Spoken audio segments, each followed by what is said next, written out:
Good morning, madam. Good morning. Good morning.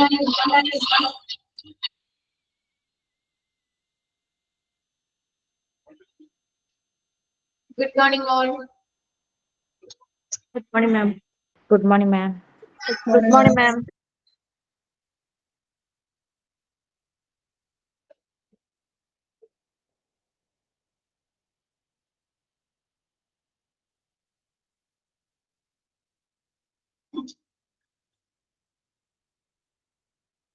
കുറെ ദിവസമായില്ലേ കണ്ടിട്ട്? നോക്കിയോ മിസ് എടുത്ത ഭാഗങ്ങളൊക്കെ പെരുന്നാളൊക്കെ എങ്ങനെയുണ്ടായിരുന്നു? കുഴപ്പമുണ്ടായില്ല. ഇരുന്നാല് നോക്കിയിരുന്നു മാം. ഓക്കെ, ക്ലിയർ അല്ലേ? Yes ma'am. Steps for vendor selection മുതലല്ലേ എടുക്കേണ്ടത്? അത് ജസ്റ്റ് ഒന്ന് മിസ് ബ്രീഫ് ആയിട്ട് ജസ്റ്റ് പറഞ്ഞു തന്നെയല്ലേ മിസ്?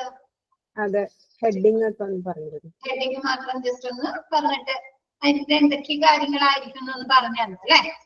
നമുക്ക് ഇനി നോക്കാം. എന്ത് വെച്ചി, പെരുന്നാളിന്റെ അവധിയാണോ എല്ലാവരും? 23 പേര് 22 പേരൊക്കെ ഉള്ളല്ലോ.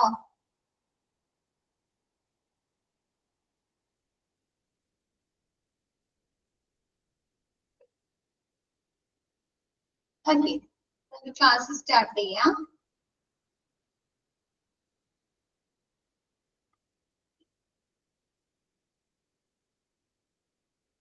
സ്റ്റെപ്സ് ഫോർ വെണ്ടർ സെലക്ഷൻ നമ്മൾ പറഞ്ഞു. ഒരു വെണ്ടറെ സെലക്ട് ചെയ്യുന്നതിന് അല്ലെ, ഒരു കച്ചവടക്കാരനെ സെലക്ട് ചെയ്യണമെങ്കിൽ കുറച്ച് സ്റ്റെപ്സുകൾ ഉണ്ട് അല്ലെ, 7 സ്റ്റെപ്സുകൾ ഉണ്ട്. അപ്പൊ നോക്കിയേ, selecting A technology vendor is probably one of the most important tasks that an IT leader will undertake. ഈ ഒരു വെണ്ടറിനെ സെലക്ട് ചെയ്യുക എന്നുള്ള ടാസ്ക് ആരാണ് ചെയ്യേണ്ടത്? ഇമ്പോർട്ടന്റ്, അതൊരു ഇമ്പോർട്ടന്റ് ടാസ്ക് ആണ് അല്ലെ. ഒരു ഓർഗനൈസേഷനെ സംബന്ധിച്ചിടത്തോളം IT ലീഡർ ആണ് അല്ലെ. എന്താണ് ഒരു ഓർഗനൈസേഷൻ അല്ലെങ്കിൽ ഒരു ബിസിനസ് സ്ഥാപനത്തെ സംബന്ധിച്ച് അവർക്ക് വേണ്ട മെറ്റീരിയൽസ് അല്ലെങ്കിൽ ഗുഡ്സുകൾ പർച്ചേസ് ചെയ്യാനുള്ള ഒരു വെണ്ടറെ, ഒരു കച്ചവടക്കാരനെ സെലക്ട് ചെയ്യുക എന്നുള്ളത് ഒരു പ്രധാനപ്പെട്ട ഒരു ജോലിയാണ് അല്ലെ. ആണോ? ആണല്ലേ. അവർക്ക് ആ കറക്റ്റ് ടൈമില് അവർക്ക് ആ സാധനങ്ങൾ ലഭ്യമാകണം അല്ലെ. ലഭ്യമായ സാധനങ്ങൾ എങ്ങനെയുള്ളതായിരിക്കണം? ക്വാളിറ്റി ഉള്ളതായിരിക്കണം അല്ലെ, സ്റ്റാൻഡേർഡ് ഉള്ളതായിരിക്കണം അല്ലെ. പിന്നെ എന്താണ്? ട്രസ്റ്റ് വർത്തി വെൻഡേഴ്സ് ആയിരിക്കണം അല്ലെ, വിശ്വാസയോഗ്യരായ വിപണനക്കാരനായിരിക്കണം അല്ലെ. അങ്ങനെയുള്ള പല കാര്യങ്ങളും കൂടി ഉൾപ്പെടുന്നുണ്ട് അല്ലെ. അപ്പൊ എന്താണ് ഈ ഒരു വെൻഡറെ സെലക്ട് ചെയ്യുക എന്നുള്ളത് ഒരു IT ലീഡർ ഏറ്റെടുക്കുന്ന ഒരു പ്രധാനപ്പെട്ട ടാസ്കുകളിൽ ഒന്നാണ്. ഇവര് ഈ തെരഞ്ഞെടുക്കുന്ന വെണ്ടറിലെ എന്തെങ്കിലും അപാകതകളുണ്ട്, എന്തെങ്കിലും പോരായ്മകൾ ഉണ്ടെങ്കിൽ അത് ആ ഓർഗനൈസേഷന്റെ പ്രവർത്തനങ്ങളെ ബാധിക്കോ? അല്ലേ, ബാധിക്കില്ലേ. അപ്പൊ എന്താണ്? സെലക്ട് ചെയ്യുന്ന വെണ്ടർ നല്ല ആളുകളായിരിക്കണം അല്ലെ. അപ്പൊ അതെന്ന് പറഞ്ഞാൽ എന്താണ്? ഒരു ഇമ്പോർട്ടന്റ് ആയിട്ടുള്ള ഒരു ജോലിയാണ്, ഒരു ടാസ്ക് ആണ്. It can be complicated and emotional process if the organisation lacks the right team of people who have the knowledge and expertise to undergo a successful selection process. Like എന്താണ്? ശരിയായ vendor selection പ്രോസസ്സിന് വിധേയമാകാൻ എങ്ങനെയുള്ള ആളുകളാണ് വേണ്ടത്? Have knowledge and expertise അല്ലെ, അറിവും. ആ ഒരു വെണ്ടറെ select ചെയ്യാൻ എന്തൊക്കെ കാര്യങ്ങൾ ശ്രദ്ധിക്കണം അല്ലെ, അങ്ങനെയുള്ള ഒരു നോളജും പിന്നെ എന്താണ് വൈദഗ്ധ്യവുമുള്ള അല്ലെ ആളുകളുടെ ഒരു ശരിയായ ടീം സ്ഥാപനത്തിന് ആവശ്യമാണ്. അങ്ങനെയുള്ള ഒരു ശരിയായ ടീം അല്ലെങ്കിൽ അത് എന്തിന് അത് കാരണമാകുന്നുണ്ട്? കോംപ്ലിക്കേറ്റഡ് ആൻഡ് ഇമോഷണൽ പ്രോസസ് അല്ലെ, സങ്കീർണവും വൈകാരികവുമായ പ്രക്രിയകൾക്ക് കാരണമാകുന്നുണ്ട് അല്ലെ. എന്താണ് നമുക്ക് കറക്റ്റ് നമുക്ക് മിസ് നേരത്തെ പറഞ്ഞു നമ്മൾ ചൂസ് ചെയ്യുന്ന വെഞ്ചർ ശരിയായ വെഞ്ചർ അല്ലെങ്കിൽ ഓർഗനൈസേഷന്റെ മൊത്തത്തിലുള്ള പ്രവർത്തനങ്ങളല്ലേ ബാധിക്കുന്നത്. അവര് ഫിനാൻസ് ആയിട്ട് അല്ലെ സാമ്പത്തികപരമായിട്ട് അവർക്ക് ഒരുപാട് നഷ്ടങ്ങൾ വരുന്നുണ്ട്. അവരുടെ റെപ്യൂട്ടേഷനെ ബാധിക്കുന്നുണ്ട് അല്ലെ. ക്വാളിറ്റി ഇല്ലാത്ത പ്രോഡക്റ്റുകളാണ് അവർക്ക് ലഭിക്കുന്നതെങ്കിൽ എന്താണ് അവരുടെ റെപ്യൂട്ടേഷനെ ബാധിക്കുന്നുണ്ടോ? ഒരു ഹോസ്പിറ്റലിന്റെ റെപ്യൂട്ടേഷനെ ബാധിക്കുന്നുണ്ടോ? അല്ലേ? അപ്പൊ അതെന്താ കോംപ്ലിക്കേറ്റഡ് ആൻഡ് ഇമോഷണൽ പ്രോസസ് ആണ് അല്ലെ. ശരിയായ നോളജും പിന്നെ എന്താണ് വൈദഗ്ധ്യവുമുള്ള ആളുകളുടെ ഒരു ടീം ആ ഒരു ഓർഗനൈസേഷന് അല്ലെങ്കിൽ ആ ഒരു എന്താണ് ആ ഒരു വെൻഡർ സെലക്ഷൻ പ്രക്രിയക്ക് ആവശ്യമാണ്. അതല്ലെങ്കിൽ എന്ത് പറ്റും? ആ ഒരു ഓർഗനൈസേഷന്റെ കോംപ്ലിക്കേറ്റഡ് ആൻഡ് ഇമോഷണൽ പ്രവർത്തനങ്ങൾക്ക് കാരണമാകുന്നു. ക്ലിയർ ആയോ?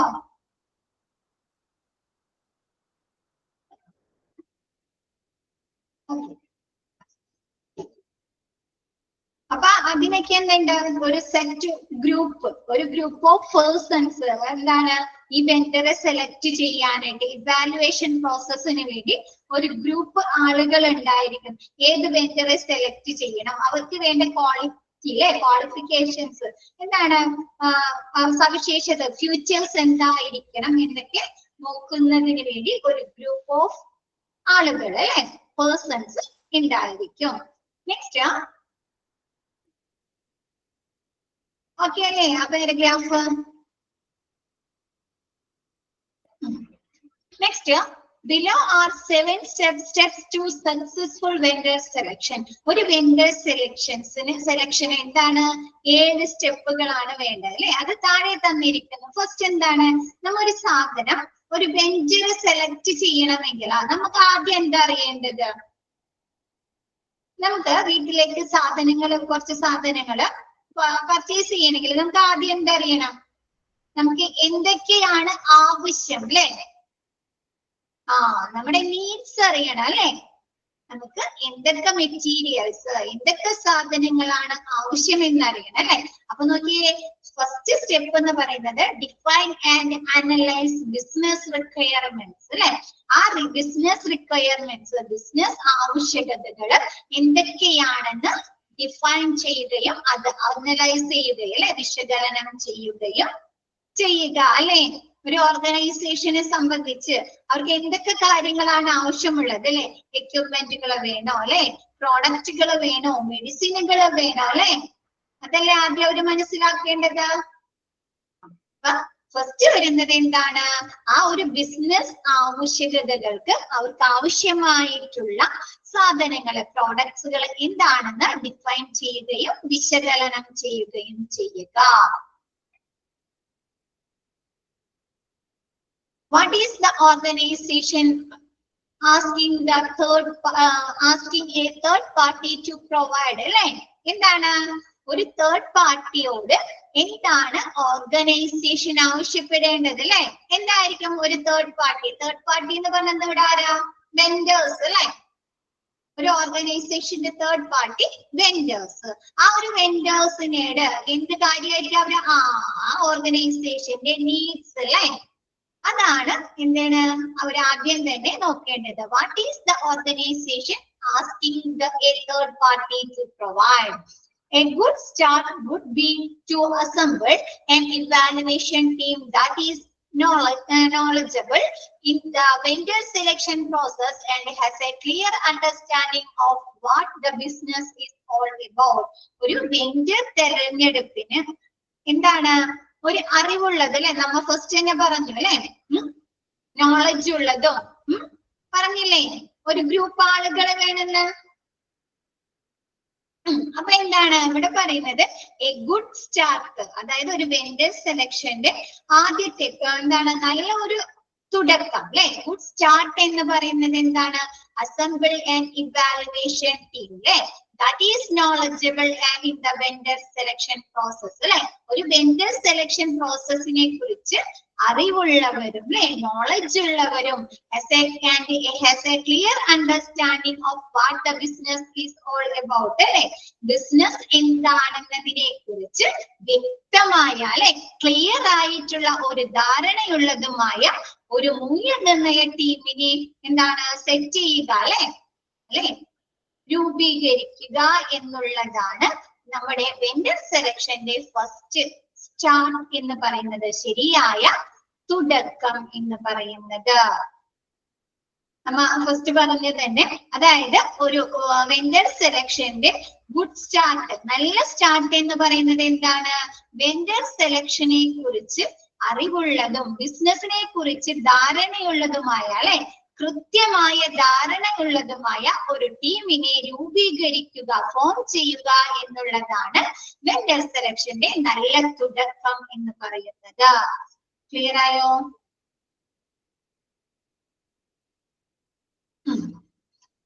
Next, the evaluation team should be able to, എന്താണ് evaluation team എന്തൊക്കെ കാര്യങ്ങളാണ് നോക്കേണ്ടത്, ഉൾപ്പെടുത്തേണ്ടത്? Define the product, material or service that is needed. നിങ്ങൾ നേരത്തെ പറഞ്ഞു നമ്മുടെ ആവശ്യം അല്ലേ, അതല്ലേ ഫസ്റ്റ് നമ്മൾ മനസ്സിലാക്കേണ്ടത്. നമുക്കൊരു സാധനം പർച്ചേസ് ചെയ്യാൻ നമ്മുടെ ആവശ്യം എന്താണ് അല്ലെ? ഡിഫൈൻ ദ പ്രോഡക്റ്റ്, അവർക്ക് എന്തൊക്കെ പ്രോഡക്റ്റുകളാണ് ആവശ്യമുള്ളത്, എന്തൊക്കെ മെറ്റീരിയൽസ് ആവശ്യമുണ്ട്, എന്തൊക്കെ സർവീസുകൾ അല്ലെ സേവനങ്ങൾ ആവശ്യമുണ്ട് എന്ന് ഡിഫൈൻ ചെയ്യുക. രണ്ടാമത് പറയുന്നത് define the technical and business requirements അല്ലെ, സാങ്കേതിക ബിസിനസ് ആവശ്യകതകൾ നിർവചിക്കുക അല്ലെ. നമുക്ക് ടെക്നിക്കൽ പരമായ പല കാര്യങ്ങൾ ആവശ്യമായിട്ട് വരും അല്ലെ, ആണോ? സാങ്കേതികപരമായി അല്ലെ. അപ്പൊ ടെക്നിക്കൽ പരമായ എന്തൊക്കെ കാര്യങ്ങളാണ് നമുക്ക് ബിസിനസിന് വേണ്ടി ആവശ്യമുള്ളത് എന്ന് മനസ്സിലാക്കുക. രണ്ടാമത് ഡിഫൈൻ ദ വെഞ്ചർ റിക്വയർമെന്റ്സ്. നമ്മ പറഞ്ഞു, നമ്മ ഒരു വെഞ്ചറിനെ സെലക്ട് ചെയ്യുമ്പോൾ അവർക്ക് കുറച്ച് ഫീച്ചേഴ്സ് ആവശ്യമാണ് അല്ലെ, കുറച്ച് വെണ്ടർ റിക്വയർമെന്റ്സ്. ശരിയായ പ്രൊഡക്റ്റുകൾ തരണം അല്ലെ, ക്വാളിറ്റി ഉള്ള പ്രൊഡക്റ്റുകൾ തരണം അല്ലെ, കറക്റ്റ് ലീഡ് ടൈമിൽ തരണം അല്ലെ, ആണോ? അപ്പൊ എന്താണ് ഡിഫൈൻ ദ വെണ്ടർ റിക്വയർമെന്റ്സ്? നമുക്ക് സെലക്ട് ചെയ്യുന്ന വെണ്ടർക്ക് ഉണ്ടായിരിക്കേണ്ട സവിശേഷതകൾ അതിൽ കൊടുത്തിട്ടുണ്ട്. That is the feature the organisation is looking for A vendor. അവര് ലുക്ക് ചെയ്യുന്ന അല്ലെ, അവര് തിരഞ്ഞെടുക്കുന്ന വെണ്ടർക്ക് വേണ്ട ഫീച്ചേഴ്സ്, സവിശേഷതകളാണ് വെണ്ടർ റിക്വയർമെന്റ്സ് എന്ന് പറയുന്നത്. ഓക്കെ അല്ലേ? നെക്സ്റ്റ് എന്ത് ചെയ്യുക? പബ്ലിഷ് എ റിക്വയർമെന്റ് ഡോക്യുമെന്റ്സ് അല്ലെ, അവർക്ക് ആവശ്യമായിട്ടുള്ള റിക്വയർമെന്റ്സ് സാധനങ്ങളെ കുറിച്ചുള്ള ഒരു ഡോക്യുമെന്റ് പബ്ലിഷ് ചെയ്യുന്നു, പ്രസിദ്ധീകരിക്കുന്നു അല്ലെ. അവർക്ക് എന്തൊക്കെ സാധനങ്ങളാണ് ഹോസ്പിറ്റലിന്റെ അല്ലെങ്കിൽ ആ ഒരു ഓർഗനൈസേഷന് ആവശ്യമായിട്ടുള്ളത്. ക്ലിയർ ആയോ? ഓക്കെ, നെക്സ്റ്റ്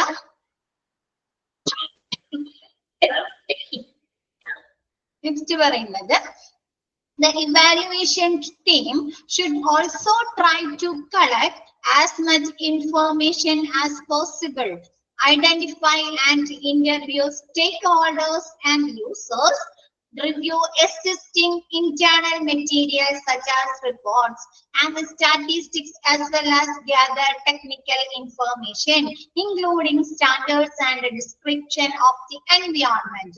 അപ്പൊ നോക്കിയേ, ആ ഒരു നമ്മുടെ ഇവാലുവേഷൻ ടീം നമ്മൾ ഫസ്റ്റ് പറഞ്ഞു അല്ലെ, ഒരു ഇവാലുവേഷൻ ടീം എന്ന് പറഞ്ഞില്ലേ. അപ്പൊ ആ ഒരു ഇവാലുവേഷൻ ടീം എന്തൊക്കെ കാര്യങ്ങളാണ് കളക്ട് ചെയ്യുന്നത്? അവർക്ക് സാധ്യമാകുന്ന എല്ലാ ഇൻഫോർമേഷൻസും കളക്ട് ചെയ്യണം അല്ലെ. ഏതൊക്കെ വെൻഡേഴ്സ് അവർക്ക് അവിടെ ഉണ്ട് അല്ലെ, ഏതൊക്കെ വെൻഡേഴ്സ് ഉണ്ട്, പിന്നെ എന്താണ് ഏതൊക്കെ മെറ്റീരിയൽസ് അവർക്ക് ആവശ്യമായിട്ട്, പ്രോഡക്ട്സുകള്, സർവീസുകള്, മെറ്റീരിയൽസ്, എന്തൊക്കെ സാധനങ്ങൾക്ക് അവർക്ക് ആവശ്യമായി വരുന്നുണ്ട് അല്ലെ എന്നുള്ള കാര്യങ്ങൾ അവർക്ക് സാധ്യമാകുന്ന, പോസിബിൾ ആകുന്ന എല്ലാ ഇൻഫർമേഷൻസും കളക്ട് ചെയ്യുക. നെക്സ്റ്റ് പറയുന്നത് എന്താണ്? Identify, interview and interview stakeholders and users. നമ്മൾ ഡിപ്ലോമയിൽ പഠിച്ചു അല്ലെ? നമ്മൾ സാധനം പർച്ചേസ് ചെയ്യണമെങ്കിൽ ആരാണ് നമുക്ക് റിക്വസിഷൻ തരുന്നത്? പർച്ചേസിംഗ് റിക്വസിഷൻ തരുന്നത് ആരാ? യൂസേഴ്സ് ഡിപ്പാർട്ട്മെന്റ് അല്ലേ? യൂസേഴ്സ്. ഇപ്പൊ ഡയറ്ററി സർവീസിൽ എന്തെങ്കിലും ആവശ്യമുണ്ട്, അതല്ലെങ്കിൽ ഫാർമസിയിൽ എന്തെങ്കിലും ആവശ്യമുണ്ട്. അപ്പൊ ആരാണ് നമുക്ക് റിക്വസിഷൻ തരുന്നത്? ഫാർമസിന്ന് അല്ലെങ്കിൽ ഡയറ്ററി സർവീസിന്ന് പർച്ചേസിംഗ് ഡിപ്പാർട്ട്മെന്റിന് റിക്വസിഷൻ നൽകില്ലേ? അപ്പൊ എന്ത് ചെയ്യണം? നമുക്ക് അവരോട് കാര്യങ്ങൾ ചോദിച്ച് മനസ്സിലാക്കണ്ടേ? ഇന്റർവ്യൂ ചെയ്യണ്ടേ? അവരിലെ ഹെഡിനെ ഐഡന്റിഫൈ ചെയ്ത് അല്ലെ അവരോട് കാര്യങ്ങൾ ചോദിച്ച് മനസ്സിലാക്കണം അല്ലെ. അപ്പൊ അതിനുവേണ്ടി പിന്നെ സ്റ്റേക്ക് ഹോൾഡേഴ്സ്, അവരെ ഓഹരി ഉടമകള്, അതല്ലെങ്കിൽ ആ ഒരു ഓർഗനൈസേഷന്റെ മാനേജ്മെന്റ് ഒക്കെ അല്ലേ ഫിനാൻസുമായി ബന്ധപ്പെട്ട പ്രവർത്തനങ്ങളും ക്വാളിറ്റിയുമായി ബന്ധപ്പെട്ട പ്രവർത്തനങ്ങളൊക്കെ ചെയ്യുന്നത്. അപ്പൊ അവരുടെ അപ്രൂവൽ വേണം അല്ലെ നമുക്ക്? വേണ്ടേ? അപ്പൊ എന്താണ്? സ്റ്റേക്ക് ഹോൾഡേഴ്സുമായിട്ട് യൂസർ ഡിപ്പാർട്ട്മെന്റുമായിട്ടൊക്കെ എന്ത് ചെയ്യുക? ഇന്റർവ്യൂ അല്ലെ, അഭിമുഖം, അവരുമായി സംസാരിക്കുക. Review existing internal materials such as reports അല്ലെ. പിന്നെ എന്താണ്? നമ്മൾ പ്രീവിയസ് ആയിട്ട് പർച്ചേസ് ചെയ്ത റിപ്പോർട്ട്സുകൾ ഉണ്ടാവുമല്ലോ. എത്ര രൂപയ്ക്ക് വാങ്ങിയില്ലേ? ഓരോ മെറ്റീരിയൽസും നമ്മൾ എത്ര രൂപയ്ക്ക് വാങ്ങിയില്ലേ? എത്ര ലീഡ് ടൈമിനുള്ളിൽ നമുക്ക് ലഭിച്ചു അല്ലെ? ഏത് വെൻഡേഴ്സിൽ നിന്നാണ് നമ്മൾ പർച്ചേസ് ചെയ്തത് അല്ലെ? അങ്ങനെ ഒരുപാട് കാര്യങ്ങൾ അടങ്ങുന്ന റിപ്പോർട്ട്സുകൾ ഉണ്ടാവുമല്ലോ. അപ്പൊ ആ റിപ്പോർട്ട്സുകൾ റിവ്യൂ നടത്തുക, എന്താണ്? അവലോകനം നടത്തുക അല്ലെ. പിന്നെ കൂടാതെ എന്താണ്? Statistics as well as gather technical information including. പിന്നെ എന്താണ്? നമ്മൾ വാങ്ങിക്കുന്ന സാധനങ്ങളുടെ സ്റ്റാൻഡേർഡ്സ്, അല്ലെങ്കിൽ ഓർഗനൈസേഷന്റെ സ്റ്റാൻഡേർഡ് ഉണ്ടല്ലോ. നമ്മൾ ക്വാളിറ്റി അഷുറൻസ് നാവില് പഠിച്ചു അല്ലെ? ഹോസ്പിറ്റലിന്റെ ആ സ്റ്റാൻഡേർഡുമായി ബന്ധപ്പെട്ട, നിലവാരവുമായി ബന്ധപ്പെട്ട പ്രവർത്തനങ്ങളല്ലേ നമുക്ക് ചെയ്യാൻ സാധിക്കുള്ളൂ. അപ്പൊ അങ്ങനെയുള്ള technical informations including standard description of the environment അല്ലെ. നമ്മൾ ഏതൊരു സാധനം ഉപയോഗിക്കണമെങ്കിലോ അതുമായി ബന്ധപ്പെട്ട ഒരു എൻവയോൺമെന്റ് വേണ്ടേ? പൊല്യൂഷൻസ് ഉണ്ടാക്കുമല്ലോ. പൊല്യൂഷൻസ് ഉണ്ടാക്കും അല്ലെ. നമുക്ക് ആ സാധനം കറക്റ്റ് രീതിയിൽ ഉപയോഗിക്കാൻ സാധിക്കുമോ അല്ലെ? യൂസ് ചെയ്യാൻ സാധിക്കുമോ? അതിനുള്ള ഒരു ചുറ്റുപാടാണോ നമുക്കുള്ളത് അല്ലെ? എൻവയോൺമെന്റൽ കൺട്രോൾ ആണോ നമുക്കുള്ളത് അല്ലെ? അങ്ങനെയുള്ള കാര്യങ്ങളൊക്കെ അവരെന്ത് ചെയ്യുന്നുണ്ട്? വിലയിരുത്തുന്നുണ്ട്. അതൊക്കെ നോക്കി അതിന്റെയൊക്കെ അടിസ്ഥാനത്തിലായിരിക്കും അവരെന്ത് ചെയ്യുന്നത്? വെൻഡേഴ്സിനെ ആവശ്യങ്ങൾ നിർണയിക്കുന്നത്. ഇപ്പൊ നമ്മുടെ വീട്ടില് നമുക്കൊരു TV വേണം. ഒരു TV വേണം. ഇപ്പൊ നമുക്കറിയാം പുതിയതായിട്ട് ഇറങ്ങിയ സ്മാർട്ട് TV ആണ് അല്ലെ എല്ലായിടത്തും നിലവിലുള്ളത്. സ്മാർട്ട് TV ആണ്. അപ്പൊ നമുക്ക് അത് വെക്കാനുള്ള ഒരു ചുറ്റുപാട് വേണ്ടേ? ഇപ്പൊ നമ്മുടെ വീട്ടില് ഒരു 52 ഇഞ്ചിന്റെ അല്ലെങ്കിൽ ഒരു 62 ഇഞ്ചിന്റെ TV മേടിച്ച് സെറ്റ് ചെയ്യാനുള്ള സൗകര്യം ഇല്ലെങ്കിൽ നമ്മ അത് വാങ്ങിച്ചിട്ട് വല്ല കാര്യമുണ്ടോ? അത് വെറുതെ അത് കണ്ടുകൊണ്ടിരിക്കുക, എവിടെയെങ്കിലും ഒരു മൂലത്ത് വെച്ച് കണ്ടുകൊണ്ടിരിക്കുക അല്ലെ. അപ്പൊ ആ ഒരു നമ്മ പ്രോഡക്റ്റ് വാങ്ങുന്നതിനുള്ള ഒരു എൻവയോൺമെന്റ് അല്ലെ, അത് നമുക്ക് യൂസ് ചെയ്യാനുള്ള ഒരു ചുറ്റുപാടുണ്ടോ എന്ന് അവർ ആദ്യം തന്നെ അനലൈസ് ചെയ്യണ്ടേ? അതാണ് ഡിസ്ക്രിപ്ഷൻ ഓഫ് ദി എൻവയോൺമെന്റ് എന്ന് ഉദ്ദേശിക്കുന്നത് കേട്ടോ. ക്ലിയർ ആയോ? ഓക്കെ അല്ലേ എല്ലാവർക്കും? സ്റ്റെപ്പ് 1 ഓക്കെ ആയോ? സ്റ്റെപ്പ് 2 എടുത്തോട്ടെ miss. Step 2 identify third party vendor candidates അല്ലെ. ഫസ്റ്റ് പറഞ്ഞത് അവരെന്താണ്? അവർക്ക് എന്തൊക്കെ സാധനങ്ങളാണ് അല്ലെ ആവശ്യമെന്ന് അവർ അനലൈസ് ചെയ്യുകയും എന്താണ് ഡിഫൈൻ ചെയ്യുകയും അനലൈസ് ചെയ്യുകയും ചെയ്യുന്നു. രണ്ടാമത് പറയുന്നത് എന്താ? അവര് വെൻഡർ കാൻഡിഡേറ്റ്സ്, അതായത് തേർഡ് പാർട്ടിനെ ഐഡന്റിഫൈ ചെയ്യുന്നു അല്ലെ, തിരിച്ചറിയുന്നു. അപ്പൊ അതിലെന്താ പറയുന്നത്? After the evaluation team has published A requirement document it must now compile A list of possible vendors അല്ലെ. അവർക്ക് പോസിബിൾ ആയിട്ടുള്ള, സാധ്യമായിട്ടുള്ള എല്ലാ വെൻഡേഴ്സിനെയും കൂടി ഉൾപ്പെടുത്തിക്കൊണ്ട് അവരെന്ത് ചെയ്യുന്ന ഒരു ലിസ്റ്റ് തയ്യാറാക്കുന്നു അല്ലെ, സമാഹരിക്കുന്നു. ഇപ്പൊ അവര് ആദ്യമായിട്ട് ചെയ്യുന്ന പ്രവർത്തനമായിരിക്കില്ല അല്ലെ, പർച്ചേസിങ് ഒരു ഓർഗനൈസേഷൻ ആദ്യമായി ചെയ്യുന്ന പ്രവർത്തനമായിരിക്കോ? അല്ല അല്ലെ, അവര് ഇതിക്ക് മുമ്പ് പല പ്രൊഡക്റ്റുകളും പല മെറ്റീരിയൽസ് അല്ലെ ചിലപ്പോ സെയിം പ്രൊഡക്റ്റുകൾ വാങ്ങിയിട്ടുണ്ടാവും അല്ലെ, ചിലപ്പോ ഡിഫറെന്റ് വെൻഡേഴ്സിൽ നിന്നായിരിക്കും വാങ്ങിയിരിക്കുന്നത് അല്ലെ. അപ്പൊ അവരെന്ത് ചെയ്യും, അവർക്ക് സാധ്യമായിട്ടുള്ള അവര് മുമ്പ് പർച്ചേസ് ചെയ്തിട്ടില്ല അല്ലെങ്കിൽ നിലവിലെ മാർക്കറ്റില് എന്താണ് ഫേമസ് ആയിട്ടുള്ള വെൻഡേഴ്സിന്റെ ഒരു ലിസ്റ്റ് തയ്യാറാക്കുന്നു. ഓക്കെ ആണോ? അതാണ് എന്താണ് ആഫ്റ്റർ ഇവാലുവേഷൻ ടീം ഫസ്റ്റ് രണ്ടാമത് ചെയ്യുന്നത്. നെക്സ്റ്റ് പറയുന്നത് the team should send each one A request for information. അതാണ് RFI, റിക്വസ്റ്റ് ഫോർ ഇൻഫർമേഷൻ ട്ടോ. എന്താണ് the team should send each one A request for information and conduct A team evaluation process. ഇവർ എന്ത് ചെയ്യുന്നുണ്ട്, ഒരു request for information. Request for information എന്ന് പറഞ്ഞാൽ എന്താ, RFI is A document. RFI എന്ന് പറയുന്നത് ഒരു ഡോക്യുമെന്റ് ആണ്, ഒരു രേഖയാണ്. Used in procurement or business to gather information from potential suppliers or vendors about their capabilities, products or services. അതായത് നമുക്കൊരു വെണ്ടറിന്റെ അടുത്ത് നിന്ന് എന്തെങ്കിലും പ്രോഡക്റ്റ് വേണം. അപ്പൊ അവര് അവിടെ എത്തി നമ്മൾ ചോദിക്കുമല്ലോ അവരുടെ കേപ്പബിലിറ്റി വയ്ക്കും അല്ലേ, അവരുടെ പ്രൊഡക്റ്റ് എന്താണ് അല്ലെ, അവരുടെ പ്രൊഡക്റ്റ് അല്ലെങ്കിൽ അവരുടെ സർവീസ് എങ്ങനെയാണ്, അവർക്ക് എത്ര ക്വാണ്ടിറ്റിയിൽ നമുക്ക് തരാൻ സാധിക്കും അല്ലെ, അങ്ങനെയുള്ള ഇൻഫോർമേഷൻസ് ആദ്യം ചോദിക്കാറുണ്ടോ. എത്ര പൈസക്ക് അല്ലെ, എത്ര പൈസക്ക് നമുക്ക് തരാൻ സാധിക്കും അല്ലെ. അപ്പൊ അങ്ങനെ എന്താണ് നമ്മുടെ വെൻഡേഴ്സിന്റെ അടുത്ത് അതല്ലെങ്കിൽ നമ്മൾ പർച്ചേസ് ചെയ്യുന്ന സപ്ലയേഴ്സിന്റെ അടുത്ത് നിന്ന് കൊടുക്കുന്ന ഒരു ഡോക്യുമെന്റ് ആണ് RFI. ഓക്കെ ആണോ?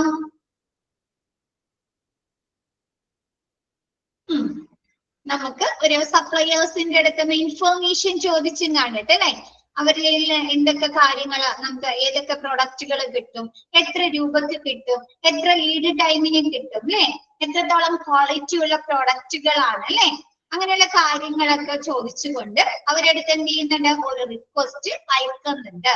അതിനുശേഷം എന്ത് ചെയ്യുന്നുണ്ട്, and conduct A team evaluation process അല്ലെ. അവരതിന് മറുപടി അയച്ചു കഴിഞ്ഞാൽ എന്ത് ചെയ്യും, ഈ ടീം അവരൊരു ടീം ഇവാലുവേഷൻ നടത്തുന്നുണ്ട് അല്ലെ. ആ ഒരു ഇവാലുവേഷൻ ടീം എന്ത് ചെയ്യുന്നുണ്ട്, ഒരു ഇവാലുവേഷൻ അവര് അയച്ചിരിക്കുന്ന ആ മറുപടിക്ക് ആ റെസ്പോണ്ടിനൊന്ന് ഇവാലുവേറ്റ് ചെയ്യണ്ടേ, വിലയിരുത്തണ്ടേ. ഓക്കെയാണോ? എന്താണ് നമ്മുടെ റിക്വസ്റ്റ് ഫോം അവര് സ്വീകരിച്ച് അവര് നമുക്ക് മറുപടി ആയിട്ട് അല്ലെ റിപ്ലൈ തരും. ഇന്ന പ്രോഡക്റ്റുകളുണ്ട്, ഇത്ര പൈസക്ക് തരാം അല്ലെ, ഇത്ര ലീഡ് ടൈമിന് തരാം എന്നൊക്കെ പറഞ്ഞ് അവര് റിക്വസ്റ്റ് തിരിച്ച് റിപ്ലൈ അയക്കും. എന്ത് ചെയ്യുന്നുണ്ട്, ഈ ഇവാലുവേഷൻ ടീം അവര് പറയുന്ന ആ ഒരു മറുപടികൾ അല്ലെ, ആ ഒരു റിപ്ലൈകൾ എന്ത് ചെയ്യുന്നുണ്ട്, ഇവാലുവേഷൻ വിലയിരുത്തല് നടത്തുന്നു. എന്നിട്ട് എന്ത് ചെയ്യുന്നുണ്ട്, A short list of vendors is then created. അത് വെച്ചും കാണിട്ട് അവരൊരു ഷോർട്ട് ലിസ്റ്റ് തയ്യാറാക്കുന്നുണ്ട് അല്ലെ. ഏറ്റവും കൂടുതൽ പോസിറ്റീവ് ആയിട്ടുള്ള മറുപടികൾ പറയുന്ന വെൻഡേഴ്സിനെ ഉൾപ്പെടുത്തിക്കൊണ്ട് ഒരു ഷോർട്ട് ലിസ്റ്റ് തയ്യാറാക്കുന്നു. ക്ലിയർ ആണോ?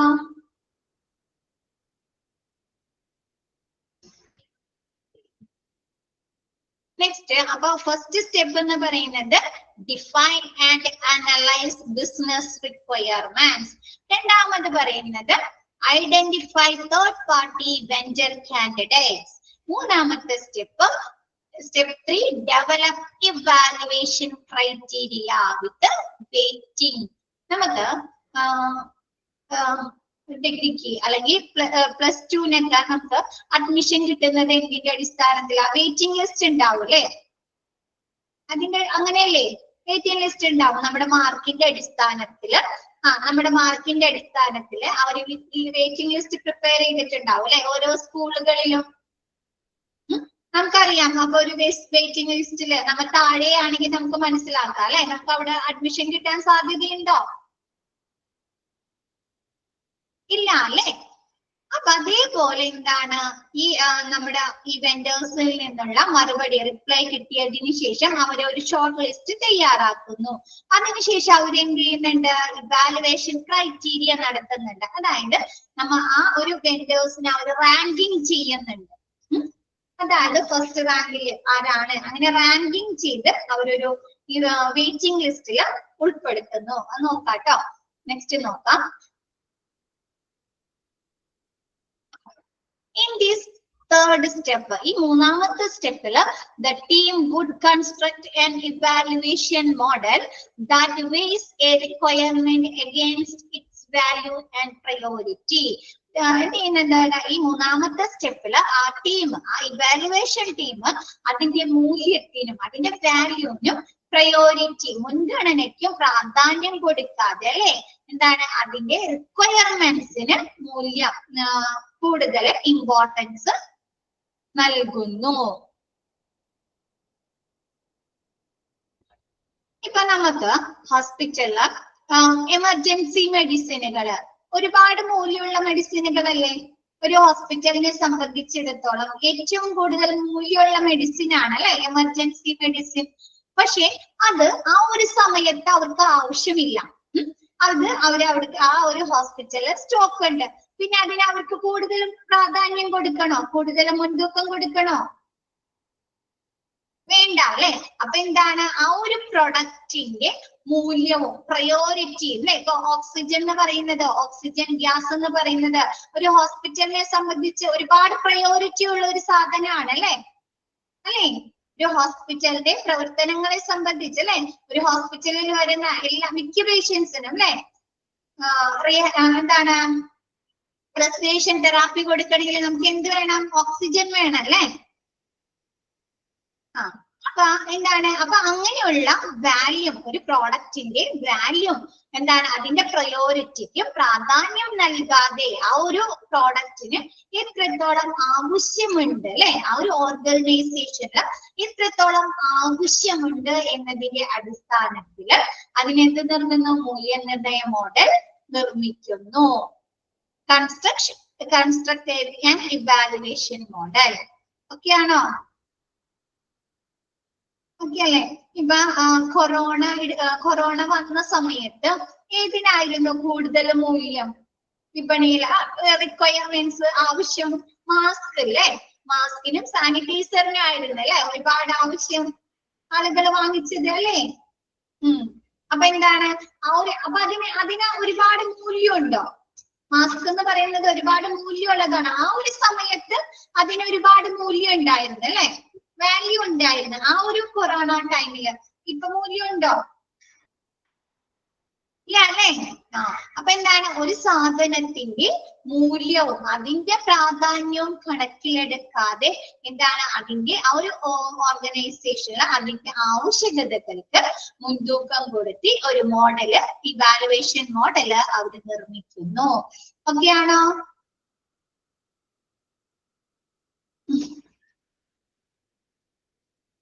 നെക്സ്റ്റ്, for example പറയുന്നത് if the vendor meets their requirements with a score of 7 on a scale of 1 to 10. അതായത് നമുക്ക് വെണ്ടറിന് ഇവാലുവേഷൻ നടത്തുമ്പോ ചെക്ക് ലിസ്റ്റ് ഉണ്ട്. കണ്ടിട്ടുണ്ടോ അതൊക്കെ? അങ്ങനെ എന്തെങ്കിലും കണ്ടിട്ടുണ്ടോ ചെക്ക് ലിസ്റ്റ്? നമ്മ മാർക്ക് കൊടുക്കാറില്ല, ഇങ്ങനെ മാർക്ക് കൊടുക്കില്ലേ? അതേപോലെ ഗൂഗിളിൽ അടിച്ചു കൊടുത്താൽ കാണാം കേട്ടോ, ചെക്ക് ലിസ്റ്റ് ഉണ്ട്. ഒരുപാട് പലതരത്തിലുള്ള ചെക്ക് ലിസ്റ്റുകൾ ഉണ്ട് കേട്ടോ. മിസ് എടുത്തിടുന്നെന്ന് വിചാരിച്ചാണ്, പിന്നെ വിട്ടുപോയി. ക്ലാസ്സിൽ ലേറ്റ് ആയാലും മിസ് ക്ലാസ്സിൽ തരിയതാണ് കേട്ടോ. മിസ് നെക്സ്റ്റ് ക്ലാസ്സിൽ കാണിച്ചു തരാം, ഒരു എക്സാമ്പിൾ കാണിച്ചു തരാം കേട്ടോ.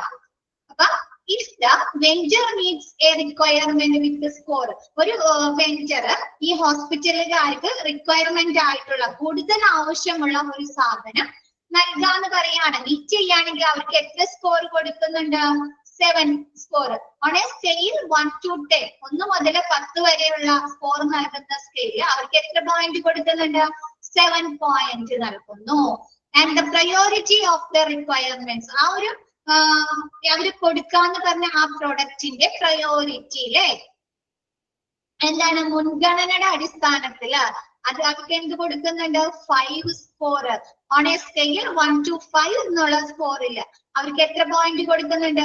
5 സ്കോർ നൽകുന്നു. അപ്പൊ ഇവർക്ക് എത്ര മാർക്കാണ് അവർക്ക് ഏൺ ചെയ്യാൻ സാധിച്ചത്? Then the response can be scored by 35. അപ്പൊ ആ ഒരു വെഞ്ചർ ഏൺ ചെയ്ത മാർക്ക് എത്രയായിരിക്കും? സ്കോർ എത്രയായിരിക്കും? 35. 7 into 5 35. ഓക്കെ ആണോ? ചിലപ്പോ എന്താണ് ആ ഒരു വെഞ്ചർ എന്താണ് മീറ്റ് ചെയ്ത ആ ഒരു ഓർഗനൈസേഷനെ മീറ്റ് ചെയ്തതിന് അവർക്ക് 8 മാർക്ക് ലഭിച്ചു. അതായത് കൂടുതൽ റിക്വയർ ഒരു മിസ് ഒന്നുകൂടെ പറയാം. ഒരു വെഞ്ചർ അവർ പറയാലോ, നമ്മൾ RFI അയക്കുമല്ലോ, റിക്വസ്റ്റ് ഫോർ ഇൻഫോർമേഷൻ അയക്കുമല്ലോ. അപ്പൊ വെഞ്ചർ തിരിച്ച് റിപ്ലൈ അയച്ചതില് എന്താണ് ഈ ഓർഗനൈസേഷനിൽ കൂടുതൽ ആവശ്യമായിട്ടുള്ള ഒരു സാധനമാണ് അവർ ഉൾപ്പെടുത്തിയതെങ്കിൽ അവർക്ക് എത്ര സ്കോർ കൊടുക്കും? ഒരു 9 സ്കോർ വരെ കൊടുക്കാലോ, ഒരു 9 മാർക്ക് കൊടുക്കും. അത് കഴിഞ്ഞിട്ട് അതിന്റെ പ്രാധാന്യം ഇപ്പൊ റിക്വയർമെന്റ്സിൽ തന്നെ നമുക്ക് ആവശ്യമുള്ള സാധനത്തിൽ തന്നെ കുറച്ചും കൂടി മുൻതൂക്കമുള്ളത് ഉണ്ടാവും അല്ലേ? കൂടുതൽ പ്രാധാന്യമുള്ള കാര്യങ്ങൾ ഉണ്ടാവില്ലേ? നമുക്ക് ഫസ്റ്റ് പ്രയോറിറ്റൈസേഷൻ കൊടുക്കുന്ന കാര്യങ്ങൾ ഉണ്ടാവുമല്ലോ. അപ്പൊ അങ്ങനെ ഫസ്റ്റ് പ്രയോറിറ്റൈസേഷൻ ആണെങ്കിൽ അവർക്ക് എത്ര മാർക്ക് കൊടുക്കാം? നമുക്ക് പോയിന്റ് സ്കെയിൽ 1 to 5 എന്നുള്ള സ്കെയിൽ ആണെങ്കിൽ നമുക്ക് 5 മാർക്കും കൊടുക്കാമല്ലോ. 5 മാർക്കും കൊടുക്കാം. അപ്പൊ അവർക്ക് എത്ര മാർക്ക് സ്കോർ ചെയ്യാൻ സാധിച്ചു? ഫസ്റ്റത്തെ ആ റിക്വയർമെന്റ്സിന്റെ ഇതിൽ അവർക്ക് എത്ര? 9 കിട്ടിയില്ലേ? പ്രയോറിറ്റിയുടെ അവിടെ 5 കിട്ടി. അപ്പൊ അവർക്ക് 45 മാർക്ക് കിട്ടിയോ? 45 സ്കോർ ചെയ്യാൻ സാധിച്ചില്ലേ? അപ്പൊ എന്താണ് ഈ ഒരു റിക്വയർമെന്റ്സിന്റെയും പ്രയോറിറ്റിയുടെ അടിസ്ഥാനത്തിൽ പല സ്കോറുകളായിരിക്കും ഓരോ വെൻഡേഴ്സും ഏൺ ചെയ്യുന്നത് അല്ലേ? ആണ്. അപ്പൊ എന്ത് ചെയ്യാൻ പറ്റും? This helps to amplify the difference among vendors. ഈ സ്കോറുകള് നമുക്ക് വെൻഡേഴ്സുകൾ അല്ലെ, ആ ഒരു കച്ചവടക്കാര് തമ്മിലുള്ള വ്യത്യാസം മനസ്സിലാക്കാനായി സാധിക്കുന്നു. ഓക്കെ ആയോ? ഓക്കെ ആയോ? എല്ലാവർക്കും ഓക്കെ ആണോ? എല്ലാവർക്കും ഓക്കെ ആണോ? നമ്മുടെ വീട്ടില് തന്നെ നമുക്കറിയാം, നമ്മൊരു മന്ത്ലി നമ്മൾ സാധനങ്ങൾ മേടിക്കുകയാണെങ്കിൽ നമുക്ക് ഒരുപാട് സാധനങ്ങൾ ആവശ്യമായിട്ട് വരില്ലേ? അരി വേണം, പഞ്ചസാര വേണം, വെളിച്ചെണ്ണ വേണം അല്ലേ? അപ്പൊ അതില് ഏറ്റവും കൂടുതൽ പ്രയോറിറ്റി കൊടുക്കുന്ന കുറച്ച് സാധനങ്ങൾ ഉണ്ടാവുമല്ലോ ഇല്ലേ? അപ്പൊ അതിന് നമ്മ കൂടുതൽ മാർക്ക് കൊടുക്കും, അതിന് നമ്മ കൂടുതൽ ഇമ്പോർട്ടൻസ് കൊടുക്കുമല്ലോ. അതേപോലെ എന്താണ് റിക്വയർമെന്റ്സ്, ഇവർക്ക് വേണ്ട റിക്വയർമെന്റ്സിന് അവരെത്ര 1 to 10 എന്നുള്ള സ്കോർ, അതായത് കൂടുതൽ ആവശ്യമുള്ള സാധനങ്ങൾക്ക് ഇവർക്ക് എന്ത് കൊടുക്കാം? 9 സ്കോർ അല്ലെ? കൂടുതൽ സ്കോർ കൊടുക്കാം. അത് കഴിഞ്ഞിട്ട് അതിന്റെ പ്രയോറിറ്റി പ്രാധാന്യത്തിന്റെ അടിസ്ഥാനത്തിൽ അവരെന്ത് ചെയ്യുന്നുണ്ട്? 1 to 5 എന്നുള്ള സ്കെയിലിൽ അവർ വീണ്ടും സ്കോർ ചെയ്യുന്നുണ്ട്. അപ്പൊ അതിൽ എത്ര മാർക്ക് വരെ അവർക്ക് കിട്ടാൻ? കൂടുതൽ പ്രാധാന്യമുള്ള, കൂടുതൽ മുൻഗണനയുള്ളതാണെങ്കിൽ, എന്തൊക്കെ പ്രയോറിറ്റി ഉള്ളതാണെങ്കിൽ അവർക്ക് 5 മാർക്ക് വരെ സ്കോർ ചെയ്യാം അല്ലെ? അപ്പൊ ഇങ്ങനെ അവര് ഏൺ ചെയ്യുന്ന സ്കോറിന്റെ അടിസ്ഥാനത്തിൽ നമുക്ക് വെൻഡേഴ്സിന്റെ വ്യത്യാസം മനസ്സിലാക്കാൻ സാധിക്കുന്നു. ഓക്കെ ആയോ? എല്ലാവർക്കും ഓക്കെ ആണോ? Next conduct. ഫോർത്ത് സ്റ്റെപ്പ് പറയുന്നത് കണ്ടക്ട് വെൻഡർ ബ്രീഫിംഗ്. ഇപ്പൊ നമ്മൾ എന്ത് ചെയ്ത്? വെൻഡേഴ്സിനെ റാങ്ക് ചെയ്തു അല്ലേ? വെൻഡേഴ്സിനെ നമ്മൾ ഷോർട്ട് ലിസ്റ്റ് ചെയ്തു സ്കോർ കൊടുത്തിട്ട് അവരുടെ വ്യത്യാസം മനസ്സിലാക്കി. നെക്സ്റ്റ് പറയുന്നത് conduct vendor briefing. Vendor briefings conduct ചെയ്യുക.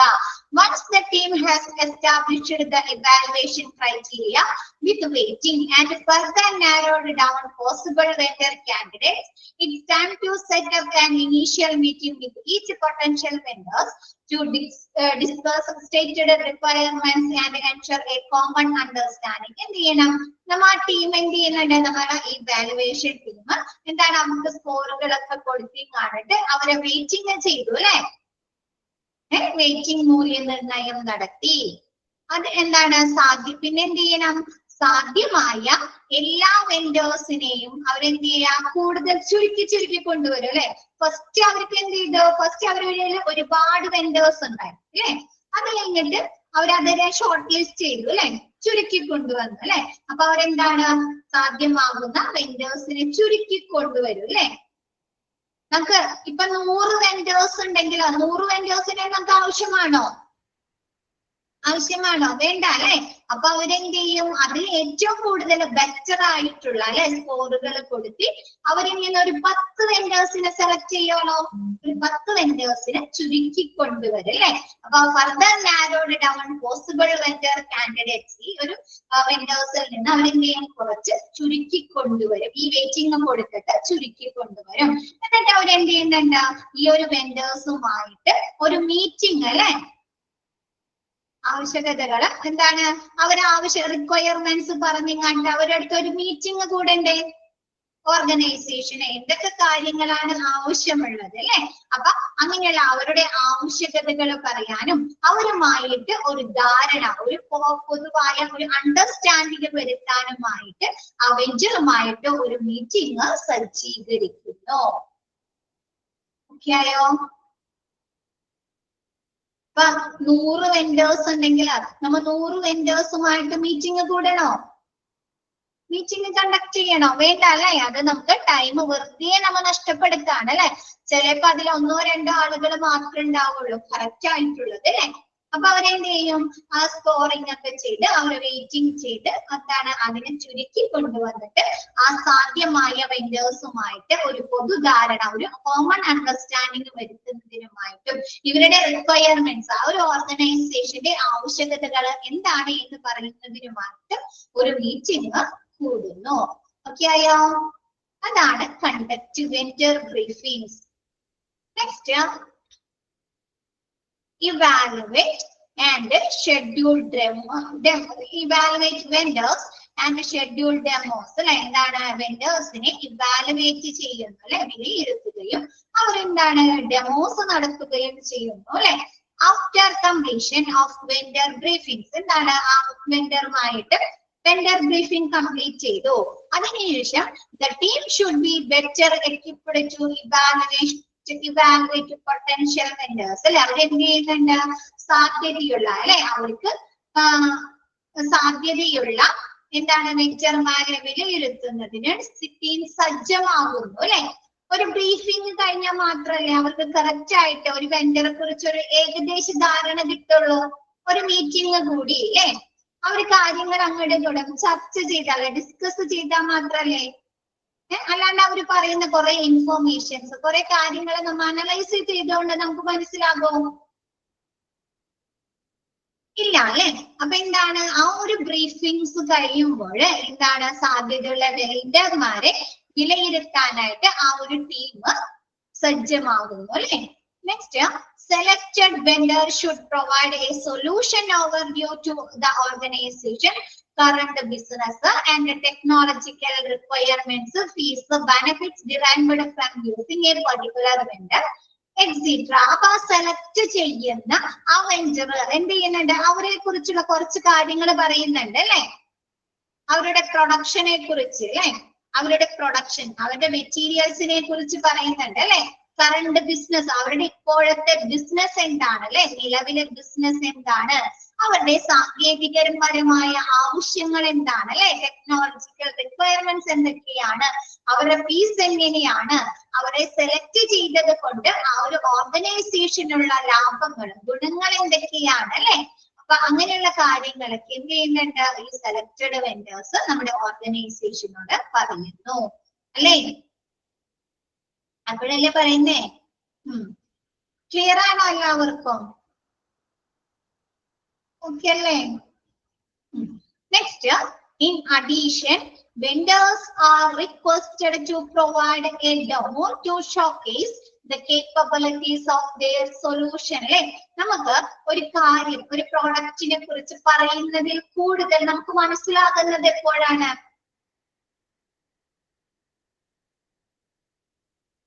ഒരു പ്രോഡക്റ്റ്, എന്റെ കയ്യിൽ ഒരു പ്രോഡക്റ്റ് ഉണ്ട്, ഒരു സോപ്പ് ഉണ്ട്, കാണുമ്പോൾ അല്ലെ, നമ്മൾ ആ ഒരു സോപ്പ് അതിനെ കുറിച്ച് കാണുമ്പോഴല്ലേ അവർക്ക് കൂടുതലായിട്ട് ഐഡന്റിഫൈ ചെയ്യാൻ പറ്റുള്ളൂ അതിന്റെ എന്താണ് ഗുണ ഫീച്ചേഴ്സ് എന്തൊക്കെയാണ് അല്ലെ. അപ്പൊ എന്താണ് വെൻഡേഴ്സ് എന്ത് ചെയ്യുന്നുണ്ട്? ഒരു ഡെമോ, ഒരു ഷോക്കേസ്, എന്താണ് അതിനു വേണ്ടി ആ ഒരു പ്രോഡക്റ്റിന്റെ ഒരു ഡെമോ നമ്മുടെ ഈ ഓർഗനൈസേഷന് കാണിച്ചു കൊടുക്കുന്നു, അല്ലെ, പ്രൊവൈഡ് ചെയ്യുന്നു. ഡെമോസ് ആർ എ വാല്യുബിൾ വേ, അല്ലെ? ഡെമോസ് എന്ന് പറയുന്നത് ഒരു വിലമതിക്കാവുന്ന, അല്ലെ, വാല്യുബിൾ ആയിട്ടുള്ള ഒരു വേ ആണ്, അല്ലെ? നമുക്കൊരു കാര്യം പറഞ്ഞു മനസ്സിലാക്കുന്നതിൽ കൂടുതൽ നമുക്ക് കണ്ടു മനസ്സിലാക്കാം, അല്ലെ? അല്ലെ? അപ്പൊ ഡെമോസ് എന്ന് പറയുന്നത് ഒരു വാല്യുബിൾ ആയിട്ടുള്ള ഒരു ടൂളാണ്, ഒരു വഴിയാണ്, അല്ലെ? To get more information and also evaluate intangible aspects of a vendor, അല്ലെ? എന്താണ്? നമുക്ക് ആ സാധനത്തെ കുറിച്ച് മോർ ഇൻഫോർമേഷൻ, കൂടുതൽ ഇൻഫർമേഷൻ കിട്ടുകയും, അല്ലെ? And also evaluate intangible aspects of wonders, ആ വെണ്ടറിനെ കുറിച്ച് അദൃശ്യമായിട്ടുള്ള, ഇൻടാൻജിബിൾ എന്ന് പറഞ്ഞാൽ അദൃശ്യമായിട്ടുള്ള കാര്യങ്ങൾ നമുക്ക് ഇവാലുവേറ്റ് ചെയ്യാനും സാധിക്കുന്നുണ്ട്, അല്ലെ?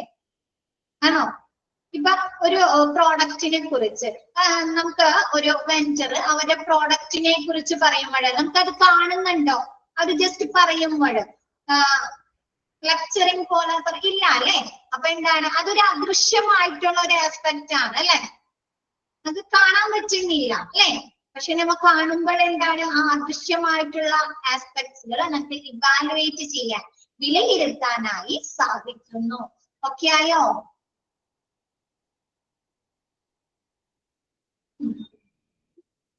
It is critical to check the vendor's reference as part of the evaluation process, അല്ലെ? അത് കൂടാതെ നമുക്ക് എന്തും കൂടി റെഫർ ചെയ്യാം? as part of evaluation process നമുക്ക് സൈറ്റ് വിസിറ്റ്, അല്ലെ? ഫസ്റ്റ് പറഞ്ഞു, അല്ലെ? നമുക്ക് സൈറ്റ് വിസിറ്റും കൂടെ ചെയ്യാലോ. അത് സ്ട്രോങ് ആയിട്ട് എന്ത് ചെയ്യുന്നുണ്ട്? ഈ ഓർഗനൈസേഷൻ റെക്കമെൻഡ് ചെയ്യുന്നുണ്ട്. നമുക്ക് ഒരാളുടെ ഒരു പ്രോഡക്റ്റ് മാനുഫാക്ചറിങ്ങിന്റെ ഒരു യൂണിറ്റിൽ ചെന്ന് നോക്കിക്കഴിയുമ്പോൾ നമുക്ക് ഒരുപാട് കാര്യങ്ങൾ മനസ്സിലാകുന്നുണ്ട്, അല്ലെ? ഒരു ബാഗ് ഉണ്ടാക്കുന്ന മാനുഫാക്ചറിങ് കമ്പനിയാണ്.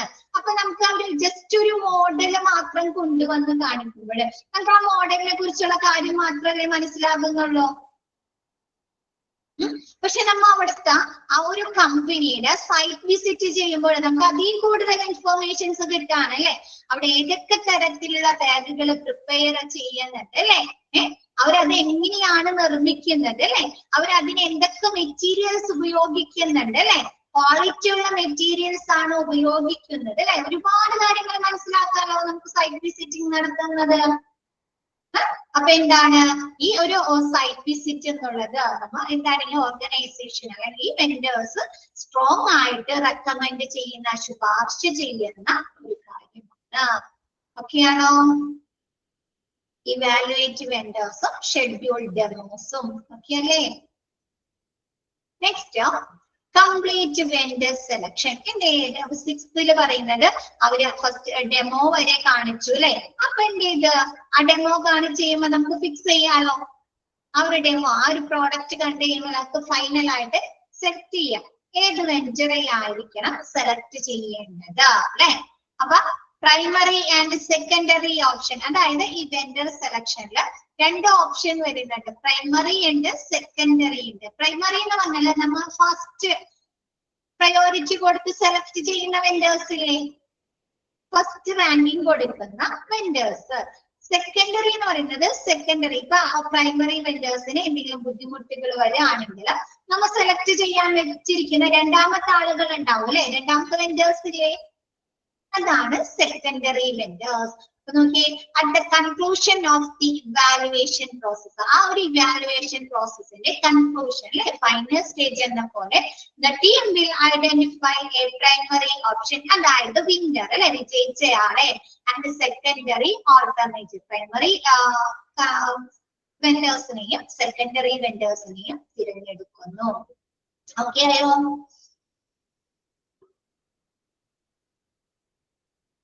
ഓക്കെ അല്ലേ എല്ലാവർക്കും? Next എടുക്കാലോ, step 7 എടുക്കാലോ. 6 വരെ ഓക്കെ അല്ലേ?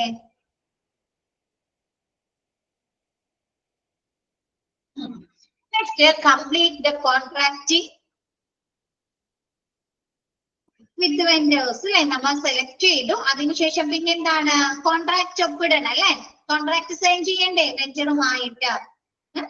അപ്പൊ എന്താണ്, കംപ്ലീറ്റ് കോൺട്രാക്ടിങ് വിത്ത് വെൻഡേഴ്സ്, നമ്മുടെ വെൻഡേഴ്സുമായിട്ട് നമ്മൾ തിരഞ്ഞെടുക്കുന്ന കച്ചവടക്കാരുമായി വെൻഡേഴ്സുമായിട്ട് കോൺട്രാക്ട് കംപ്ലീറ്റ് ചെയ്യുന്നു.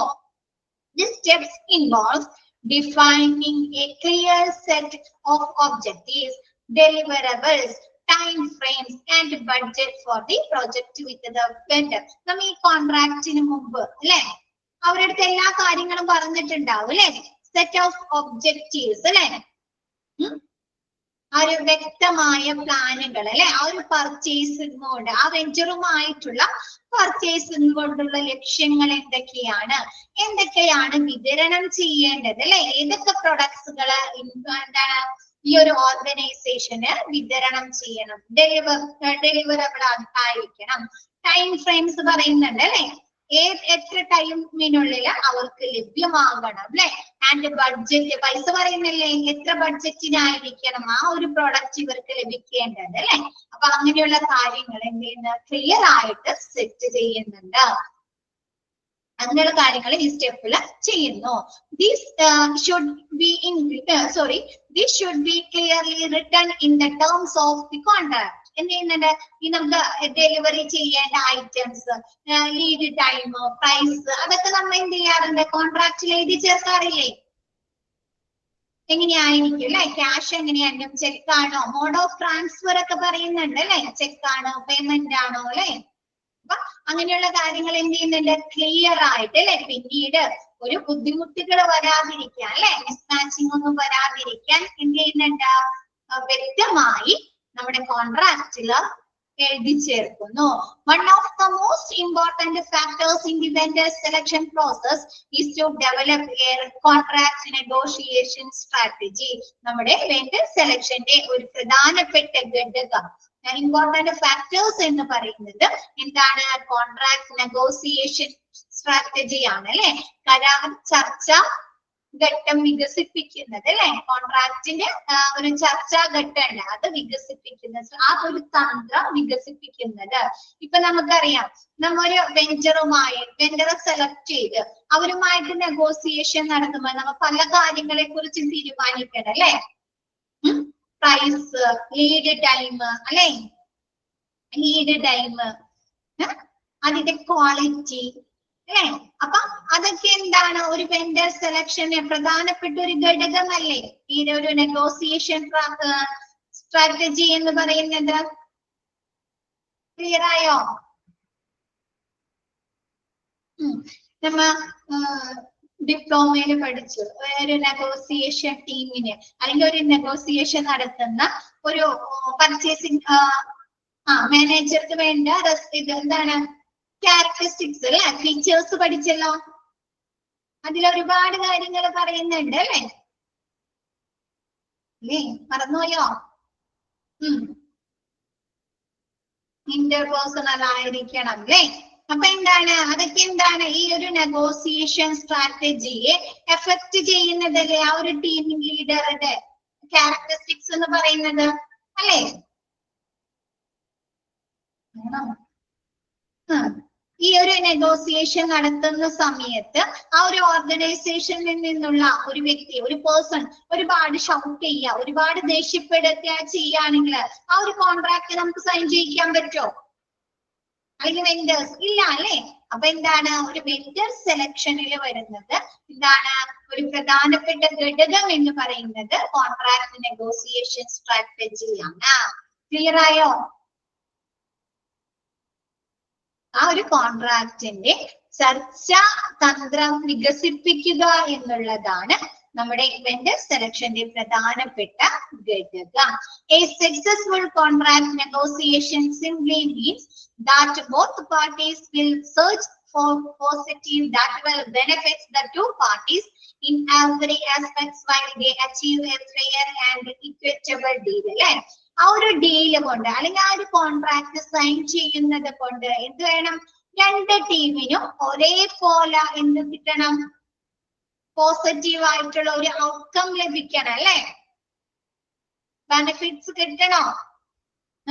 അപ്പൊ എന്താണ് ഇതിൽ പറയുക സക്സസ്ഫുൾ കോൺട്രാക്ട് അല്ലെ, ഒരു വിജയകരമായ കരാർ ചർച്ച, നെഗോസിയേഷൻ, കോൺട്രാക്ട് നെഗോസിയേഷൻ എന്ന് അർത്ഥമാക്കുന്നത് ഇരു കക്ഷികൾക്കും, അതായത് വെൻഡേഴ്സിനും പർച്ചേസ് ചെയ്യുന്ന ആളുകൾക്കും, പർച്ചേസേഴ്സും എന്താണ് ന്യായവും ഫെയർ ആൻഡ് ഇക്വിറ്റബിൾ ഡീൽ അല്ലെ, ന്യായവും നീതിയുക്തവുമായിട്ടുള്ള എന്താണ് പ്രയോജനം, പോസിറ്റീവ് ആയിട്ടുള്ള ഒരു പ്രയോജനം ലഭിക്കുക എന്നുള്ളതാണ് അല്ലെ. വെൻഡർക്ക് എന്ത് കിട്ടണം? നഷ്ടം വരാൻ പാടുണ്ടോ? അവരുടെ പ്രോഡക്റ്റുകൾ വിൽക്കുന്നത് കൊണ്ട് അവർക്ക് നഷ്ടം വരാൻ പാടുണ്ടോ? അവർക്ക് പ്രോഫിറ്റ് കിട്ടണം അല്ലെ. അല്ലെ, കച്ചവടക്കാരന് ആ ഒരു പ്രോഡക്റ്റ് പർച്ചേസിങ് ചെയ്യുന്ന ആളുകൾക്ക് കൊടുക്കുന്നത് കൊണ്ട് എന്താണ് പ്രോഫിറ്റ് കിട്ടണം. പർച്ചേസ് ചെയ്യുന്ന ആളുകൾക്ക് എന്ത് കിട്ടണം? അത് വാങ്ങിയത് കൊണ്ട് ബെനിഫിറ്റ്സ് ഉണ്ടാവണം അല്ലെ. ഒരു ഓർഗനൈസേഷൻ ആണെങ്കിൽ അത് ഉപയോഗിക്കുമ്പോൾ അവർക്ക് എന്ത് വേണം? സാറ്റിസ്ഫാക്ഷൻ വേണം അല്ലെ. ക്വാളിറ്റി ഉള്ള പ്രോഡക്റ്റുകളാണ് അല്ലെ പേഷ്യൻസിന് നമ്മൾ പ്രൊവൈഡ് ചെയ്യുന്നത് അല്ലെ. അല്ലെ, അപ്പൊ എന്താ ഒരു ഇതില് മെയിൻ ആയിട്ടുള്ള കാര്യം എന്ന് പറയുന്നത് എന്താ? വെഞ്ചർക്കും എന്താണ് പർച്ചേസ് ചെയ്യുന്ന ആളുകൾക്കും എന്താണ് നീതിയുക്തവും അല്ലെ, ന്യായവും നീതിയുക്തവുമായിട്ടുള്ള പോസിറ്റീവ് ആയിട്ടുള്ള ഒരു ബെനിഫിറ്റ്സ്, ഒരു ഗുണം ലഭിക്കുക എന്നുള്ളതാണ് ഒരു സക്സസ്ഫുൾ ആയിട്ടുള്ള കോൺട്രാക്റ്റിന്റെ അല്ലെ ലക്ഷ്യം എന്ന് പറയുന്നത്, എയിം എന്ന് പറയുന്നത്. ഓക്കെ ആയോ? Next, it is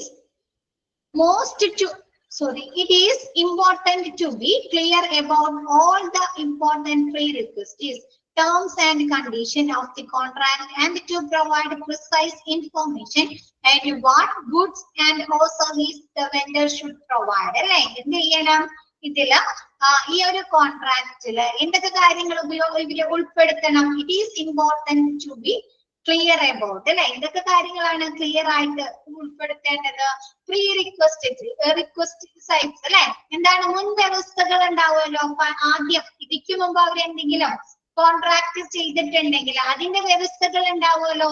അപ്പൊ അങ്ങനെയുള്ള പ്രീ റിക്വസ്റ്റിക്സ്, ടേംസ് ആൻഡ് കണ്ടീഷൻ അല്ലെ, നിബന്ധനകളും കണ്ടീഷൻസ് ഉണ്ടാകും അല്ലെ, വ്യവസ്ഥകളും. ഒരു സാധനം നമ്മൾ പർച്ചേസ് ചെയ്യുമ്പോൾ ഇത്ര സമയത്തിനുള്ളിൽ കിട്ടണം അല്ലെ, ഇത്ര ക്യാഷിന് കിട്ടണം അല്ലെ, ഇത്ര ക്വാളിറ്റി ഉള്ള പ്രോഡക്ട്സുകൾ കിട്ടണം അല്ലെ, അങ്ങനെയുള്ള ടേംസ് ആൻഡ് കണ്ടീഷൻ നമുക്ക് കൊടുത്തിട്ടുണ്ടാകും അല്ലെ. അപ്പൊ അങ്ങനെയുള്ള കാര്യങ്ങൾ എന്ത് ചെയ്യണം? കൃത്യമായിട്ട് പ്രിസൈസ് അല്ലെ, കൃത്യമായ ഇൻഫർമേഷൻസ് ആ ഗുഡ്സിനെ കുറിച്ചും ആ സർവീസിനെ കുറിച്ചും നമ്മുടെ വെഞ്ചർ പറഞ്ഞിട്ടുണ്ടായിരിക്കണം അല്ലെ. അല്ലെ, ആ ഒരു കച്ചവടക്കാരൻ ഓർഗനൈസേഷനോട് കൃത്യമായ വിവരങ്ങൾ പറഞ്ഞിട്ടുണ്ടായിരിക്കണം. Vendors compensation should be clearly stated അല്ലെ. അപ്പൊ എന്താണ് നമ്മുടെ വെൻഡേഴ്സിന്റെ കോമ്പൻസേഷൻ, എന്തെങ്കിലും ബുദ്ധിമുട്ടുകൾ വരാണെങ്കിൽ കോമ്പൻസേഷൻ കൊടുക്കേണ്ടി വരുമോ? ആ ഒരു പർച്ചേസിങ് അവര് എന്താണ് ആ ഒരു ഓർഡർ അവർ ക്യാൻസൽ ചെയ്യാണ് അല്ലെ. അപ്പൊ ആ സമയത്ത് നമ്മുടെ വെൻഡർക്ക് ചിലപ്പോ ഒരുപാട് പൈസ ലോസ് വരാനുള്ള സാധ്യതയുണ്ടല്ലോ ആ ഒരു പ്രോഡക്റ്റ് നിർമ്മിക്കുന്നത് കൊണ്ട്. അപ്പൊ എന്താണ് വെൻഡർ കോമ്പൻസേഷൻ എന്താണ്? Should be clearly stated. The total cost, the schedule four four payment and financing terms അല്ലെ. എന്താണ് ടോട്ടൽ എത്ര കോസ്റ്റ് ആണ്, ഷെഡ്യൂൾ പേയ്മെന്റ് എത്രയാണ്, ഫിനാൻസിങ് ടേംസ് അതായത് ചെക്ക് ആണോ, മോഡ് ഓഫ് ട്രാൻസ്ഫർ, അങ്ങനെയുള്ള കാര്യങ്ങളൊക്കെ ഉണ്ടാവും അല്ലെ. ബാങ്കിങ് ആണോ, ബാങ്കിങ് വഴിയാണോ ചെയ്യുന്നത്, അങ്ങനെയുള്ള കാര്യങ്ങളൊക്കെ പറഞ്ഞിട്ടുണ്ടായിരിക്കണം.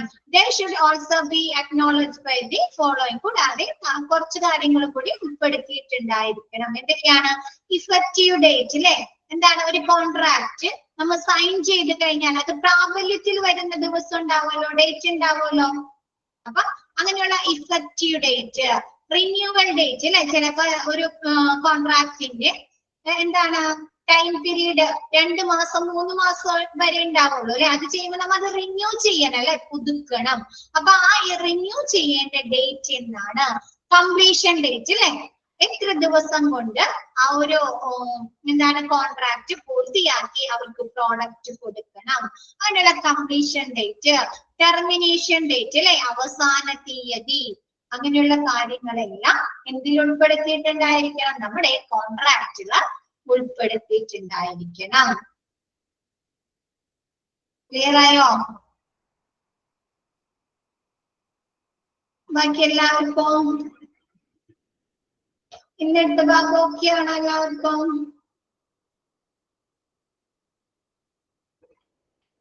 ഓക്കെ, അപ്പൊ ഇന്ന് മിസ് ഈ 7 സ്റ്റെപ്സ് വരെ എടുക്കുന്നുള്ളൂ. ബാക്കി മിസ് നെക്സ്റ്റ് ക്ലാസ്സിൽ എടുക്കാം കേട്ടോ. ഇന്നത്തെ ക്ലാസ് മിസ് വൈൻഡപ്പ് ചെയ്യാണ്. Okay, thank you all. Thank you ma'am. Thank you, ma'am. Thank you, ma'am.